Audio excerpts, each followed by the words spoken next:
یو کس چې دی نو په قبرستان کې ولګېد او د مړي سره زنا وکړله. دغه علاقې باچا ولګېد او خوب یې ولید او په خوب کې ول یو کس راغی چې په پلانکي قبرستان کې دی نو یو کس د مړي سره زنا کړې ده او هغه خپل خواله راوله او هغه له چې دی نو وزارت ورکړه. هغه باچا چې دی نو سهار رایښ شو خو ډېر زیات پریشانه وي چې دا څنګه چل دی ما څنګه خوب ولیدو. په دویمه شپه چې دی نو بیا وله دغه کس راشي چې په پلانکي قبرستان کې یو کس دی او هغه ته راوله او هغه قبرستان کې اوس هم ناست دی. باچا چې کله سهار راپاسي نو خپل وزیرانو ته وایي که نه چې ډایرکټ لاړ شئ په پلانکي قبرستان کې چې دی نو هلته به یو کس وي او هغه چې دی نو مال راولی. باچا چې دی نو خپل کسان ولیږي هغه قبرستان ته ورسي. هغه قبرستان ته چې کله ورسي هغه کس چې دی نو ویني و چې باچا کسه خبر شوی دی او په ما پسې چې دی نو کسان راولېږل. کله چې کسان پسې راشي و چې باچا تا غواړي نو دغه کس چې دی نو باچا له بوځي. چې باچا له کله بوځي نو باچا چې دی نو دې له چې دی نو ښه عهده ورکړي او دې ته و چې په دې عهده باندې ته کښېنه او ته زما خاص سړی او ته زما خاص کس یې. دغه نه پس چې دی نو باچا هم ډېر زیات پریشانه دی چې څنګه چې دی نو یو کس راغی ما ته و چې په پلانکي قبرستان کې کس دی او داسې غلط کار یې کړی دی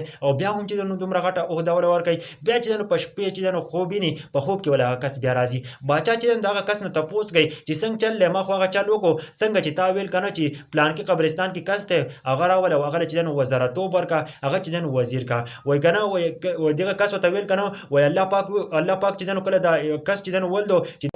د دې چې دی نو د یو مړي سره زنا وکړله نو الله پاک له چې دی نو ډېره سخته غوسه ورله خو د دې عمر چې دی نو ډېر زیات دی په دنیا کې د دې عمر ډېر زیات دی په دنیا کې. نو الله رب العزت ویل که نه چې دې ته چې دی نو توبې موقع میلاو نه شي دا چېرته چې دی نو توبه ونه وباسي دا چېرته چې دی نو ما ته ونه ژاړي د دې چې دی نو زه عیش عشرت کې چې دی نو وساتم په هغه دنیا کې به چې دی نو دې له زه سخت نه سخته سزا ورکوم. یار الله رب العزت ته وګورئ که نه پس چې دی نو و چې دا انسان چې دی نو د هغه پورې چې دی نو دې ته د توبې موقع میلاو نه شي دا چېرته توبه ونه وباسي دې یو پله غلط کار وکړو بل طرف ته چې دی نو الله هغه چې دی نو یو وزیرتوب یې وله ورکړو هغه له یوه غټ عهده ورکړله چې دا چېرته چې دی نو توبه ونه وباسي. یار ګوره که تاسو سوچ وکئ که نه زما یوه خبره ځان سره یاد وساتئ که تاسو هم د ګناه کارونه کوئ نو دا سوچ مه کوئ چې الله پاک چې دی نو ما معاف کوي. الله رب العزت چې دی نو تعالی داسې موقع نه درکوي چې ته توبه وباسې په هغه دنیا کې چې دی نو الله رب العزت به ته تباه و برباد کړي او الله رب العزت به چې دی نو ستا جهنم ځای کړي. نو هم چې څومره پښتانه وروڼه یې دا واقعې چې دلته موږ بیانو که نه دا واقعې راغلي دي ځکه دا واقعې راغلي دي که نه نو کوشش کوئ که نه چې د دې زناګانو د دې قصو میسو نه ځان بالکل وساتئ. د دنیا ژوند ډېر لنډ دی